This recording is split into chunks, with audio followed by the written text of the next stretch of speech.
कहानी की शुरुआत एक शांत और सुनसान रेगिस्तान से होती है, जहां हम तीन दोस्तों को इस विशाल रेगिस्तान के बीचों बीच मौजूद आलीशान घर की ओर बढ़ता देखते हैं।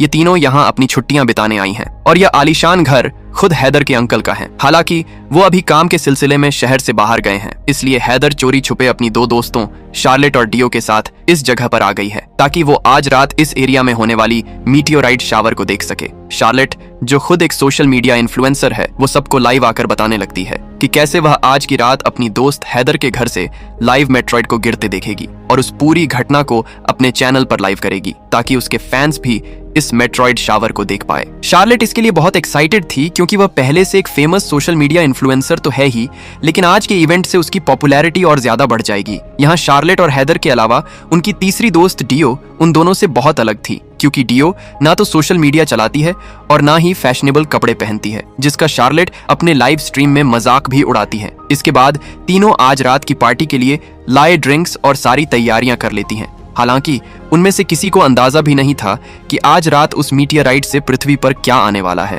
धीरे धीरे शाम हो जाती है और अब उन्हें मीटियोराइट दिखना शुरू हो गया था। हैदर और डियो उसे देख हैरत में पड़ गईं, क्योंकि यह मीटियोराइट बाकी मीटियोराइट से कुछ ज्यादा ही चमकदार था। वहीं पीछे शार्लेट तो इसलिए परेशान थी क्योंकि जब उसे यह सारी इवेंट्स लाइव स्ट्रीम करनी थी, तभी अचानक से ही सारे फोन्स में नेटवर्क चला गया था। मीटियोराइट के नीचे गिरने के बाद तीनों अपने प्लान को कंटिन्यू करते हुए इसी शांत रेगिस्तान में ड्रिंक्स पीते हुए एंजॉय करने लगती है। कुछ देर बाद हैदर और डियो शार्लेट को समझाती हैं कि वो इस पूरी इवेंट को लाइव स्ट्रीम ना कर पाने से निराश ना हो। सोशल मीडिया उसकी पूरी लाइफ नहीं है और अभी के लिए उसे पार्टी को एंजॉय करना चाहिए। लेकिन शार्लेट के मुताबिक डियो जैसी लड़की जिसके आज तक 100 फॉलोअर्स भी नहीं हुए, वो कभी उसके फेम को नहीं समझ पाएगी। अब तीनों ड्रिंक करते हुए बहुत नशे में आ गई थी। तभी अचानक से उनके पूल में एक अजीब सी चीज गिरती है जो बाहर से इतनी गर्म थी कि पूरे पूल का पानी उबलने लगता है। तीनों नोटिस करती हैं कि अब वो मेट्रॉइड धीरे धीरे हिल रहा है और उसमें से तेज बदबू भी निकल रही है। इसीलिए हैदर बिना देर किए उसे पूल से निकालने लगती है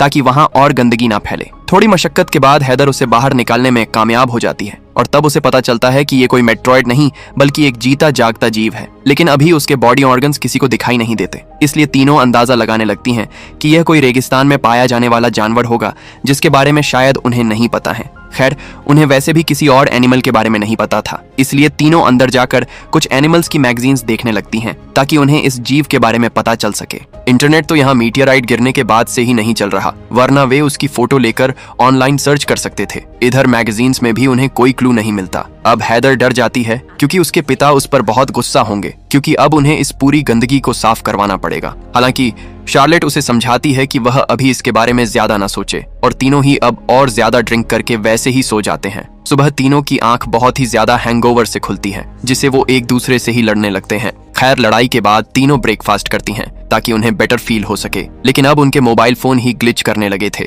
डियो कहती है कि शार्लेट और हैदर का फोन बहुत एडवांस्ड है, इसलिए वे उसका फोन ट्राई करें जो पुरानी टेक्नोलॉजी पर बना था, लेकिन इसे भी कोई फायदा नहीं होता और वो फोन भी खराब हो जाता है। उन्हें समझ नहीं आ रहा था कि एक साथ सबके फोन कैसे खराब हो सकते हैं। वहीं शार्लेट तो एक इन्फ्लुएंसर है, इसलिए उसे हर रोज ढेरों पोस्ट और वीडियोस पब्लिश करनी पड़ती हैं, वरना उसकी फॉलोइंग कम होने लगेगी। इसीलिए उसे इंटरनेट और फोन्स किसी भी कीमत पर चाहिए था। वो गुस्से में बाकी दोनों को सुना ही रही थी कि तभी उन्हें बाहर से उस जानवर की आवाज आई जिसे वो कल रात नशे में बाहर अपने लॉन में ही छोड़ आए थे। तीनों बाहर निकलकर देखती हैं कि वह जीव अब उस कपड़े से निकलकर कहीं रेंग कर चला गया है और उसके पीछे एक अजीब तरह का काला लिक्विड पड़ा हुआ है। वे तीनों अब सेफ्टी के लिए एक टूल लेकर उस जीव के निशानों का पीछा करने लगती हैं और उन्हें थोड़ी ही आगे वह जीव दिख जाता है। वो तीनों उसे देख ही रही थी कि अचानक उनके पीछे एक लड़का आ जाता है, जिसे देखकर वो तीनों चौंक जाती हैं। वह लड़का अपना नाम ब्रेड बताता है और उनसे कहता है कि हैदर के पिता ने उसकी फैमिली को इस आलीशान घर के लॉन की साफ सफाई करने के लिए हायर किया था और उसकी फैमिली का छोटा सा लकड़ी का कैबिन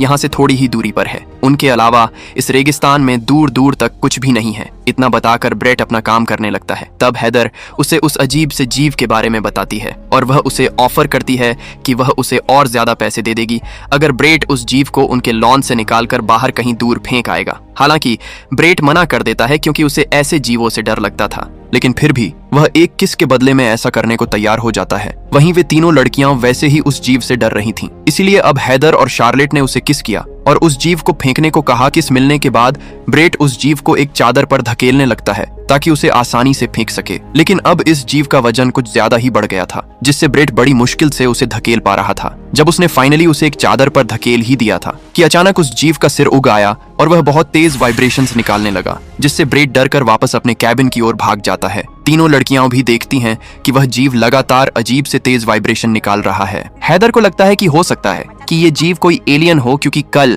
ये बस एक पत्थर की तरह था, लेकिन आज इसमें सिर और पैर उग आया है। तो क्या होगा अगर यह कोई एलियन जीव हुआ तो? इसलिए हमें इसे जल्द से जल्द मार देना चाहिए। हालांकि डियो इसके लिए मना कर देती है। क्या पता ये एलियन जीव खतरनाक ना हो और उन्हें ऐसे बिना कुछ जाने समझे किसी की जान नहीं लेनी चाहिए। वे इसके बारे में सरकारी अथॉरिटीज को इन्फॉर्म करना चाहती थी ताकि वो इस जीव पर रिसर्च कर सकें, लेकिन अब उनके फोन तो बंद पड़े थे, तो वो किसी के पास कॉल भी नहीं कर सकती थी। लेकिन हैदर के हिसाब से उन्हें अभी के लिए इस एलियन को उसकी प्रॉपर्टी से निकालना होगा। तीनों उस भारी जीव को खींचकर बाहर निकालने लगती हैं, लेकिन उन्हें बहुत हैरानी होती है कि इतने छोटे से शरीर के अंदर इस जीव में इतना मांस कहां से आया, क्योंकि यह जीव उन्हें 500 किलो से भी ज्यादा भारी लग रहा था। लेकिन काफी दिक्कत के बाद भी वो तीनों उसे अपनी प्रॉपर्टी से निकालने में कामयाब हो जाती है और वापस आकर पार्टी करने लगती है, क्योंकि 2 दिन बाद उनकी गाड़ी उन्हें लेने आ जाएगी और तभी वे सरकारी अथॉरिटीज को भी इस एलियन के बारे में इन्फॉर्म कर देंगी। वैसे भी यह एलियन उन्हें खतरनाक नहीं लग रहा था, इसलिए वो दोबारा नशा कर एंजॉय करने लगती हैं। लेकिन रात को जब वो तीनों सो ही रही थीं कि तभी डियो की आंख फिर से उस तेज वाइब्रेशन से खुल जाती है। वो अकेले ही बाहर निकलकर देखने लगती है और उसे एहसास होता है कि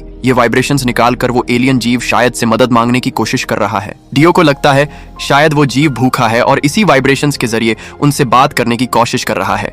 ये बात डियो हैदर को भी बताने जाती हैं, लेकिन हैदर इतनी रात को उठना नहीं चाहती, तो डियो, जिसे उस एलियन पर दया आ रही थी, वो अकेले ही उस एलियन को अंदर उठा लाती है। हालांकि उसने रियलाइज भी नहीं किया कि कैसे अब इस एलियन का वजन बहुत हल्का हो गया है। डियो अब उसे अंदर लेटाकर फ्रिज में रखा मिल्क शेक पिलाने लगती है और वो एलियन बिना किसी दिक्कत के मिल्क शेक पी लेता है। अगली सुबह जब शार्लेट की आंख खुलती है तो वो नोटिस करती है कि फ्रिज से उसकी सारी पसंदीदा चीजें गायब हैं। इतना ही नहीं, वह उसी एलियन को दोबारा कमरे में देखकर डर जाती है और सीधा डियो के कमरे में जाकर उस पर भड़क उठती है कि वह गंदा एलियन घर के अंदर कैसे आ गया। डियो उसे रात की पूरी कहानी बताती है, लेकिन हैदर का गुस्सा शांत नहीं होता और वो उस एलियन को बाहर फेंकने को बोलती है। जब डियो उसे फिर से उठाने जाती है तो वह एलियन तेज वाइब्रेशन निकालने लगता है, जिससे उन तीनों के सिर में तेज दर्द होने लगता है और डियो कहती है कि यह एलियन नहीं चाहता कि हम उसे बाहर निकालें। शार्लेट कहती है कि अब हमें यहाँ मौजूद दूसरे कैबिन में रह रही फैमिली से मदद मांगनी चाहिए। उनके पास एक गाड़ी भी है, इसलिए वो फैमिली इस एलियन को अपनी गाड़ी में रखकर उसे पास के टाउन में ले जाएगी और ऑफिशियल अथॉरिटीज को सौंप देगी। वैसे भी उनकी गाड़ी 2 दिन बाद आने वाली है और उनके फोन्स भी डेड हो चुके हैं, इसीलिए वो अभी खुद से कुछ भी नहीं कर सकते। हैदर और शार्लेट को यहीं घर पे छोड़कर डियो खुद एक बोगी लेकर पास के उसी कैबिन में मदद मांगने चली जाती है। वहीं अब घर पर शार्लेट अकेली थी और उस एलियन की बदबू से परेशान हो चुकी थी, इसीलिए वो उसे मारने के लिए एक ड्रिंक में पॉइजन मिला देती है ताकि यह जीव उसे पीकर मारा जाए। वैसे भी अगर डियो यहाँ होती तो उसे ऐसा कभी नहीं करने देती, लेकिन शार्लेट उस एलियन को वह ड्रिंक पिला पाती। वो एलियन अपनी शक्तियों से शार्लेट के ब्रेन को कंट्रोल करके उसके इरादों को समझ लेता है। वो शार्लेट को कंट्रोल करते हुए पॉइजन के ग्लास को नीचे गिरा देता है। वहीं दूसरी तरफ हैदर और डियो अब तक उस कैबिन तक पहुंच चुके थे। हालांकि हैदर का मानना था कि कैबिन के बाहर एक डॉग रहता है, लेकिन अब यहाँ कोई नहीं है। अंदर जाकर वो देखते हैं, यहाँ तो बहुत सारे अलग अलग तरह के इंस्ट्रूमेंट्स रखे हुए थे, ऐसे साइंटिफिक इंस्ट्रूमेंट्स जिनसे कि कोई स्पेस पर रिसर्च कर रहा हो। डियो ने यहाँ रखे हुए नोट्स भी देखे, जिनमें कि स्पेस और दूसरी गैलेक्सीज की डिटेल्स लिखी हुई थी। इसके अलावा बहुत सारे साइंटिफिक फार्मूलाज भी थे जो गैलेक्सी में सिग्नल भेजने का काम करते थे। डियो समझ गई कि यहाँ जो कोई भी था वो डीप स्पेस और एलियन लाइफ पर रिसर्च कर रहा था। शायद वो भी 2 रात पहले मीटियोराइट देखने आया होगा। लेकिन अब वो सब यहाँ से कहाँ गए? यहाँ कैबिन वाली फैमिली भी नहीं है, जबकि उनकी गाड़ी बाहर ही खड़ी है। इसलिए दोनों अब अगले दिन फिर से यहाँ आने का फैसला कर वापस लौट जाते हैं। यहाँ वो वापस आकर देखते हैं कि शार्लेट अब बड़े आराम से पूल में लेटी हुई है। दोनों उसे सारी बात बताते हैं कि उन्हें कैबिन खाली मिला और अब मजबूरन उन्हें एक दिन और उस एलियन को अपने घर में रखना पड़ेगा। लेकिन आश्चर्य की बात ये थी कि शार्लेट को इस बात से कोई प्रॉब्लम नहीं थी, जबकि उस एलियन को देख वही सबसे ज्यादा भड़क रही थी। तो अब अचानक उसे क्या हुआ, ये हमें आगे पता चलने वाला है। हालांकि हैदर अभी भी उस एलियन की स्मेल से बहुत गुस्से में थी। इसी बीच डियो का ध्यान पास में पड़े शीशे के टूटे हुए ग्लास पर भी जाती है। वहीं अब लंच पर शार्लेट अजीब कारणों से बहुत सारा खाना खाने लगती है। वही शार्लेट जो कि हमेशा अपनी फिटनेस के लिए कम से कम और तहजीब से खाना खाती थी, उसे ऐसे भूखों की तरह खाना खाते देख हैदर और डियो भी हैरान होती हैं कि जब से वे वापस लौटी हैं तब से शार्लेट इतना कैसे बदल गई। इतना ही नहीं, शार्लेट तो खाने के बाद बाहर तेज धूप में जाकर जोर जोर से एक्सरसाइज भी करने लगती है। कुछ देर बाद रात हो जाती है और इस बार आधी रात को हैदर की आंख खुलती है क्योंकि उसे एक अजीब सी आवाज आ रही थी और बाहर जाकर जो वह अपनी आंखों से देखती है उसे उस पर विश्वास ही नहीं होता। यहाँ वह एलियन जीव अपने साइज को बढ़ा रहा था और शार्लेट बिना कपड़ों के उस एलियन से लिपटी पड़ी है। हैदर घबराहट में जोर से चिल्लाती है, लेकिन तभी वह एलियन हैदर के ब्रेन को अपने कंट्रोल में कर लेता है। हैदर, जो अब अपने बस में नहीं थी, वो भी खुद से अपने कपड़े निकालकर उसी एलियन और शार्लेट के पास जाकर लेट जाती है और वो एलियन उन दोनों के साथ इंटीमेट होने लगता है। अगली सुबह डियो की आंख खुलती है और वह दोनों को बाहर एक साथ देख उनसे कहती है कि आज उनका शहर वापस जाने का समय हो चुका है, इसलिए हैदर अपनी कैब वाले से पूछे कि वो उन्हें लेने किस टाइम आएगा। लेकिन अब हैदर और शार्लेट दोनों ही अजीब बर्ताव करने लगती हैं। वे कहती हैं कि उनके फोन काम नहीं कर रहे और अगर उनका गाड़ी वाला आ भी गया तब भी वो कहीं नहीं जाएंगी। अब शुरू में डियो को लगा कि उन दोनों ने शायद उसके बिना ही नशे की टेबलेट्स खा ली है और अभी वो नशे में है। यहाँ डियो दोनों से उस एलियन के बारे में पूछती है तो शार्लेट उसे बताती है कि हमारे मालिक हमारे बेडरूम में आराम कर रहे हैं। यहाँ डियो को और शक होने लगता है कि उस एलियन ने उनके साथियों के साथ कुछ किया है और वो उसे देखने शार्लेट के बेडरूम में जाती है। उसने देखा कि वो एलियन क्रिएचर अब समय के साथ खुद को और ज्यादा इवॉल्व कर रहा है। उसका साइज अब काफी बढ़ चुका था, मानो वह अब पृथ्वी के वातावरण में खुद को ढाल चुका है। डियो उसे वहीं छोड़कर वापस से हैदर और शार्लेट के पास आती हैं और उन्हें यहाँ से निकालने को बोलती हैं क्योंकि अब उनका यहाँ रुकना खतरे से खाली नहीं था। लेकिन शार्लेट जवाब देती हैं कि अब वे यहाँ से बाहर कभी नहीं जाएंगे और अच्छा होगा कि डियो भी हमेशा के लिए यहीं पर रुक जाए। डियो अब समझ चुकी थी कि उसके दोनों साथी अब उस मॉन्स्टर के कब्जे में हैं, इसलिए वो मदद लेने उसी केबिन की ओर भागती है। कैबिन पहुंचकर वो देखती हैं कि कैसे यहाँ मौजूद गाड़ी में चाबियां गायब हैं। अगर उसे अंदर कैबिन से चाबियां मिल गईं, तो वो यहाँ से अपने दोस्तों को लेकर बाहर निकल जाती और पास के टाउन में जाकर पुलिस को उस एलियन के बारे में सब इन्फॉर्म कर सकती थी। हालांकि आज फिर से उस कैबिन में कोई नहीं था, इसलिए डियो जल्दी से गाड़ी की चाबियां ढूंढने लगती है। इसी बीच उसे फिर से वो साइंटिफिक नोट्स दिखाई देता है और उसे सरप्राइजिंगली उसी एलियन जीव की ड्राइंग भी मिल जाती है जो अभी उनके घर में मौजूद है। यानी यहाँ जो कोई भी साइंटिस्ट मौजूद था वो इसी एलियन जीव पर रिसर्च कर रहा था। डियो को धीरे धीरे सब समझ आने लगता है कि कैसे यहाँ आए साइंटिस्ट ने ही उस एलियन के प्लेनेट को ढूंढ निकाला और उसने कैबिन में मौजूद इंस्ट्रूमेंट के जरिए एलियंस को पृथ्वी पर आने का मैसेज भेजा होगा और उसी सिग्नल के बाद एलियन उस मीटियोराइट के जरिए सिग्नल का पीछा करते हुए पृथ्वी पर आ गए। यही डियो का ध्यान दीवार पर बने गन शॉट पर जाता है जहां वो देखती है कि कैबिन के पीछे साइंटिस्ट मरा पड़ा है, यानी उसे एलियन ने पहले ही मार दिया था। डियो अब जल्दी से डरकर अपनी बोगी से वापस हैदर के घर जाने लगती है ताकि अपने दोनों दोस्तों को उस मॉन्स्टर से बचा सके। वापस आकर वो शार्लेट पर चिल्लाते हुए सब बताने लगती है जो कुछ भी उसने उस कैबिन में देखा था। लेकिन अब शार्लेट और हैदर को इन बातों से कोई फर्क ही नहीं पड़ रहा था, इसलिए डियो फिर से उस एलियन को देखने उसके रूम में जाती है और उस एलियन पर चीखते हुए कहती हैं कि उसे पता है कि उसने ही उसके साथियों के दिमाग पर कब्जा किया है और वही उन्हें यहाँ पर रोक रहा है। एलियन डियो का मन पढ़ लेता है और उसे काबू में करने की कोशिश करने लगता है और डियो भी अपने दोस्तों की तरह अपने कपड़े उतारने लगती है। लेकिन अचानक उसका ध्यान टूट जाता है और वो इस एलियन के माया जाल में नहीं फंसती। वह समझ चुकी थी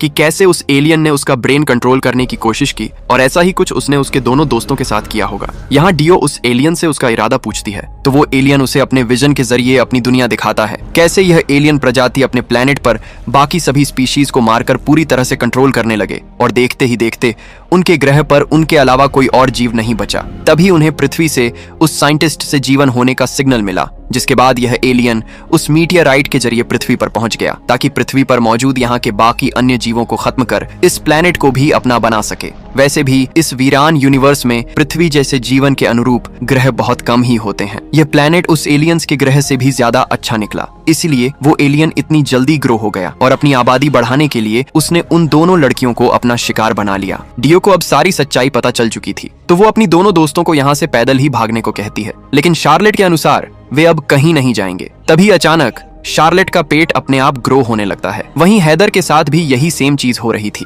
यानी जल्दी ही वो दोनों एलियन बच्चे को जन्म देने वाली हैं। डियो ये देखकर और हैरान रह गई कि कैसे उसकी दोनों दोस्तों की आंख और मुंह से वही काला लिक्विड निकल रहा है जो शुरू में उस एलियन की बॉडी से निकल रहा था। यहाँ डियो चाहकर भी उन्हें संभाल नहीं पाती। वो समझ गई कि शायद वो उस एलियन के बच्चे को जल्द ही जन्म दे देंगी और जन्म देने के बाद खुद भी मारी जाएगी। इसलिए डियो अब उस एलियन को ही जान से मारने का फैसला करती है ताकि इन सब को यहीं रोक सके। लेकिन जब वो उसे मारने अंदर जाती हैं तो हैदर और शार्लेट उसे रोकने के लिए उस पर अटैक कर देती हैं और डियो के सिर पर वार कर उसे नीचे गिरा देती हैं। डियो जो अब तक घायल हो चुकी थी, वो उस एलियन से कहती है कि वो उसके साथियों को छोड़ दे। लेकिन एलियन फिर से डियो के ब्रेन को कंट्रोल करने की कोशिश करता है, लेकिन लाख कोशिश के बाद भी वो डियो के दिमाग को कंट्रोल नहीं कर पाता। इसी बीच डियो एक हथियार उठाकर उस एलियन पर हमला कर देती है और उसे जान से मार देती है, जबकि हैदर और शार्लेट जो एलियन से प्रेग्नेंट थीं, वो एलियन बेबी को जन्म देने के लिए दूर भागने लगती हैं। डियो को पता था कि वो और एलियंस को पैदा नहीं होने दे सकती, इसलिए वो उसी बोगी का इस्तेमाल कर पहले रेगिस्तान में दूर भाग रही हैदर को टक्कर मारती है। लेकिन इसे हैदर के पेट में पल रहा एलियन नहीं मरता, तो डियो रोते हुए हैदर के पेट पर वार करती है, जिसे वो एलियन और उसकी साथी दोनों मारे जाते हैं। इसके बाद उसने देखा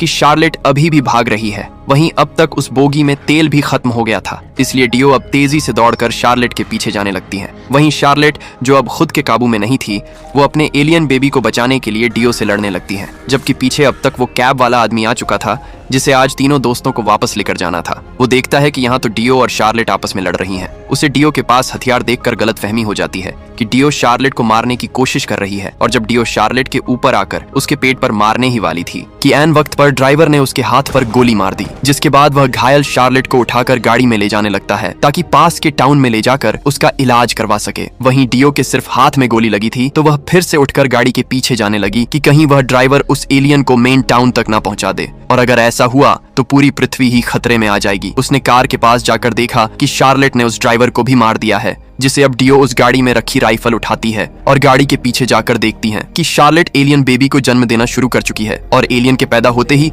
शार्लेट तो वैसे भी मारी जाएगी। इसलिए डियो अब अपने मन को मजबूत कर शार्लेट के पेट में शूट कर देती है। डियो ने फाइनली उस मेन एलियन समेत उन दोनों एलियंस बेबीज को भी मार दिया, लेकिन इसके साथ उसकी दोनों दोस्त भी मारी गईं। हालांकि डियो को इस बात की खुशी थी कि उसने कम से कम अपनी पृथ्वी को उन एलियन से बचा लिया, लेकिन तभी डियो यह देखकर हैरान रह गई कि अब आसमान में उसी एलियन प्लैनेट से हजारों लाखों मीटियोराइट्स पृथ्वी पर गिर रहे हैं, जिसका यही मतलब था कि उस साइंटिस्ट के सिग्नल्स को अकेले इस एलियन ने नहीं, बल्कि उस प्लैनेट पर मौजूद सभी एलियंस ने सुन लिया था, और अब सारे एलियंस इस ग्रह पर आ रहे हैं, यानी अब इस पृथ्वी का तबाह होना निश्चित है। और इसी शॉकिंग एंडिंग के साथ यह कहानी यहीं पर खत्म हो जाती है।